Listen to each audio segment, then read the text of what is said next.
Hello everyone, I'm back with another leg day. It's not an ordinary leg day, and not because it's a cooler leg day, but it's actually the opposite. I'm not hitting squats today because my back has been a little bit, I want to say injured. I closed the door of my shoelace. I want to say injured, but it's like when I bend over I can feel the tightness in my lower back. So today we might start off with some lower back extensions, and then we'll do some like mobility stuff after the workout. Lower back extensions before, and then the mobility exercises after the workout. And then we'll throughout the workout we'll probably hit some leg extensions, hamstring curls. I want to hit some abductors. I know they're extremely looked down upon, but I stopped doing them just because by the third leg workout I get bored. That's the thing, I don't even get like tired, oh, it's leg day. It's just I'm bored of leg day. I just get bored really easy when it comes to legs. And unlike biceps and arms and everything, that's one thing I've seen a lot. Lots of people tend to dislike arms, and I actually am quite the enjoyer of arms. There's like nothing better than a juicy arm pump. By the way, we got some water here. New water. It's purified water, same thing, bottled water as everything else, but I actually already got a sip while I was recording. I didn't even realize I was going to review it.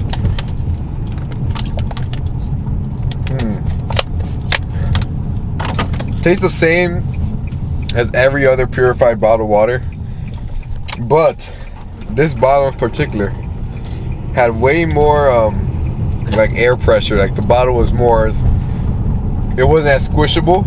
And in my personal beliefs, I believe that when you have a bottle that has lots of squish to it and lots of not enough air in the bottle, I believe that ruins the quality of water. And that's just my personal belief. I don't know, you can believe what you want, but that comes to bottled waters. When it comes to like the basic purified bottled water, when it comes to like the more expensive waters, I don't know what kind of role the air pressure plays in terms of the quality, such as Evian. Evian's not that squishy of a bottle. I mean, not that hard of a bottle, but all of those like higher class waters tend to be a little bit more on the squishy plastic side, if that makes sense. I've been becoming a water enthusiast now ever since the attempting the Evian water and loving the Evian water. And we tried the essential water, which was, should I start rating them, like the David something like that, the pizza guy. This water is for purified water, it's pretty good, better than the last ones I've had for sure. I give it 6 out of 10 because for purified water it's pretty solid. But we're talking about the scale compared to like Evian. The Evian is so far set the standard, so I'd have to give that water 10 out of 10. And it could drop if the bar is set higher. Let's say if I try another water and I think it's better, Evian will drop. And it'll be a sad day to see Evian go in second place, but who knows, maybe that will happen. I heard Fiji water. I didn't hear anything about Fiji water, actually. Not much people. Every time I ask people if they have Fiji water, I guess whatever. But those people don't know about water like I do. So Evian water right now has the top tier, and I'm sure that's what most people believe. Most water enthusiasts, I'm sure they believe Evian water is on top. Essentia, I'd have to give a I don't know. I actually wasn't a big fan of it. I'd have to give it a 6 out of 10. I'll give it a 6.2. Like, I gotta put it above this bottled water for sure. Just for the price, it was so expensive. But Evian is for sure. It's just the thinness in the water. I feel like it's like drinking air. I don't know how to explain it, but anyways, I'm talking about random stuff right now, which actually reminds me of yesterday. I tried to record the pole day yesterday, but I was so out of it mentally. Like right now, I'm pretty good flow state right now. But recording yesterday, I was in the car and I was stumbling over words and not thinking of what to say, and I was like, I think part of the video, I just recorded me driving to the gym, because I didn't want to record in the gym because I clearly could tell that I was out of it.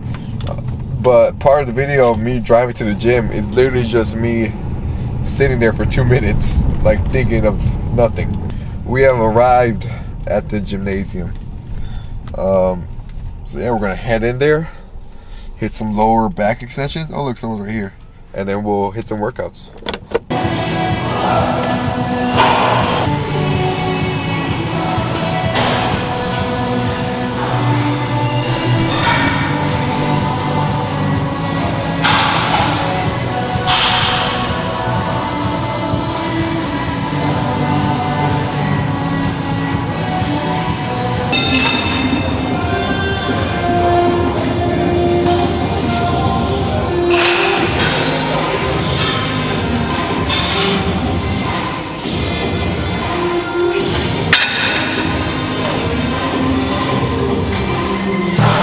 Alright, the back extensions felt good, but of course it's not like it's a workout or anything, but I think I might hit some more after the workout when I'm a little bit more warmed up, so I can do some more weights, because I was just doing body weight with the back extensions, so I think I might work out and then do more than the mobility stuff after as well, because I'm feeling really good actually. I probably could have hit squat today, but it's probably better to play it safe than risking injuring myself again. I'll wait till it's fully recovered so I make sure I can hit squats with no risk.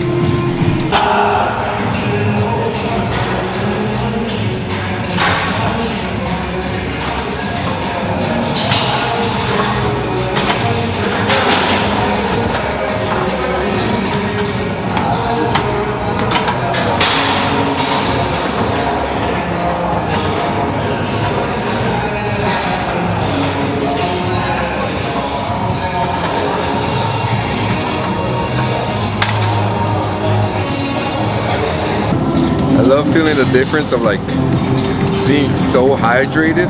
Then music's kind of loud for this time of day, but I think almost about to be 12. But being so hydrated that the workout just feels so great. You feel the squeeze and everything moving so smoothly. But anyway, doing some hip abductors, inner thigh. I've been doing some MMA recently, some grappling. So maybe if I can get that good squeeze in a triangle choke, I'll be a beast at destroying Giovanni in MMA. Except the abductor machine doesn't really go that wide, but it still goes pretty heavy. And it's one of the machines that like sway back and forth. I'm not a big fan of those, but we're gonna sacrifice that for a leg day like today.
Alright, man, I have no water in here. Whatever.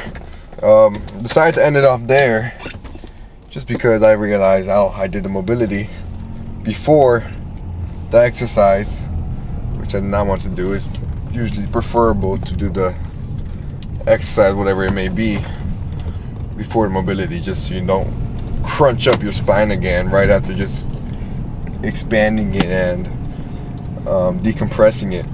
But anyways, I'm gonna go home now, and I want to talk about how fitness is so put in the conversation when it comes to bodybuilding.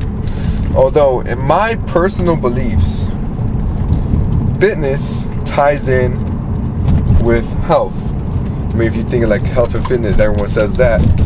And I do not believe that bodybuilding is healthy. I do not believe that powerlifting is healthy. There's healthy ways to do it, but at the end of the day, people who are chowing down 10 protein shakes, in some cases olive oil, which is insane to me, raw eggs, which is not crazy actually, but well, anyways, just liquid foods most of the time, just chicken and rice only, destroying, well, in terms of powerlifters, destroying their joints if they do it like not properly, which that casual lifter, well, including myself, is not going to be doing that properly.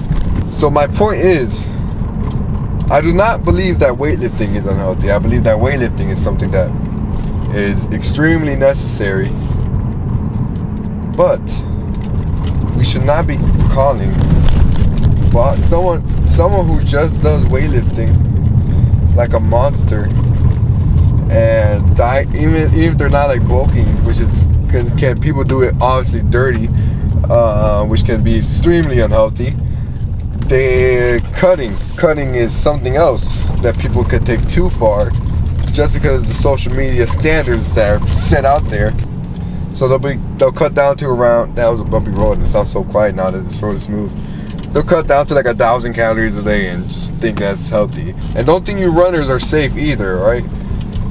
I believe that if you're just running all the time with no sort of weightlifting, then that is not healthy either. See, that's the thing. I think fitness is being able to get the combination of all the things you will need to optimize your health. And that's why I believe the term health and fitness is the only two words that should really go, or health is the only word that should really go with fitness. Well, obviously there's like subcategories too, but in terms of like the big ideas of what fitness is, it's a healthy lifestyle. And sometimes hardcore bodybuilding and hardcore, I guess, runners even too, you know, like think of David Goggins, obviously. It's cool, I won't lie. I'm not saying this as in don't do any weightlifting and bodybuilding, of course. I do some crazy stuff too. 315 almost every 3 days is not something that is super preferable to the human body. So obviously I'm someone who kind of just tries to push their limits as far as possible can, and it's not healthy. No, but I believe that I enjoy putting myself under that stress and under that pressure, and it's something that gives me a sense of accomplishment. So no, I do not believe that I'm one of the healthiest males alive. But anyways, back to what I was saying though. I believe that it is a combination of fitness, I mean running or any sort of cardio really, and weightlifting that really makes the solution or the creation of fitness. If you run only, you're going to be weak. You're going to have no foundation of any muscles, so you're going to be injured quite frequently, which I'm sure you guys see lots of runners always people who are running all the time, I always see them get injured an extreme amount. Weightlifters too, but those are people who do like crazy stuff, improper form, whatever. But that's another thing. I believe that having that running or the cardio side of things can help with mental focus, a little cognition there, but also the obvious thing is like cardiovascular health. But the mental focus and the mental gain in cardio, I think is something that is not as much talked about. I feel like being in a state where you just kind of just, it's you and just whatever's in front of you for the whole, actually I'll go straight, for however long you run. And that's the thing, you could push yourself, I feel like, way harder mentally in terms of running. You could always take one more step. Weightlifting, you can't really take one more rep. I mean, obviously there's a whole sense when you think you're done, you have 5 more reps, which is a little extreme and unrealistic. Pretty much really unrealistic. I mean, you could push as hard as you want and be as mentally strong, but you won't be able to push enough the weight that you just failed, you know. But running, you can always take one more step, and that's the thing that lots of people fail to realize. So that's why I think there's lots of mental gain, and also just being alone, you know. Especially, I guess, for weightlifting, there's some sort of mental clarity, I guess. Kind of the ideas brewing up in your mind. There's a little bit of that in weightlifting if you don't listen to music and if you're in a quiet gym. And that's the thing, in most scenarios you're not going to be in a quiet gym. So running is something that you can really utilize to gather ideas, to think, and I feel like it makes you a smarter person.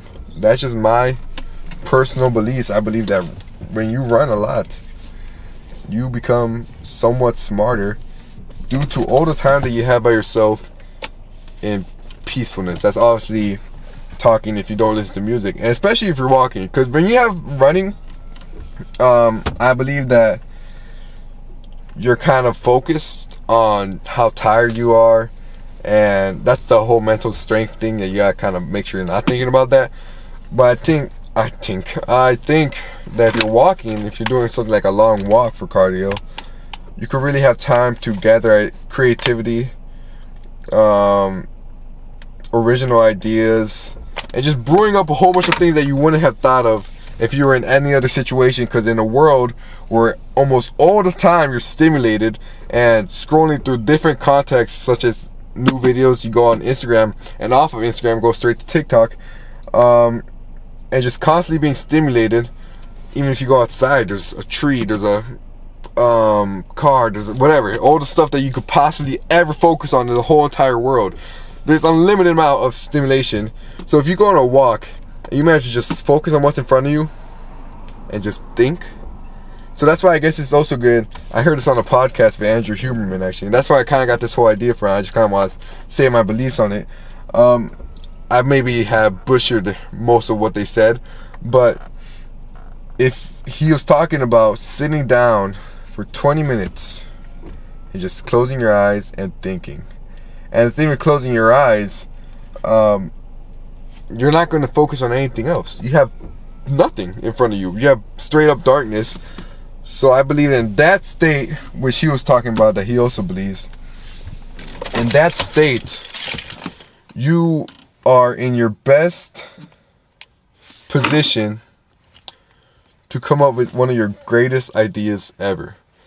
And I don't know how I got to this conversation. But anyways, I was just listening to the podcast during the gym. So anyways, thank you guys for watching. See you guys tomorrow. Push day tomorrow with Giovanni. I think I ended a leg day a while ago, and I said push day tomorrow with Giovanni as well. And I didn't do the push day with Giovanni. But tomorrow it should go as planned. So see ya.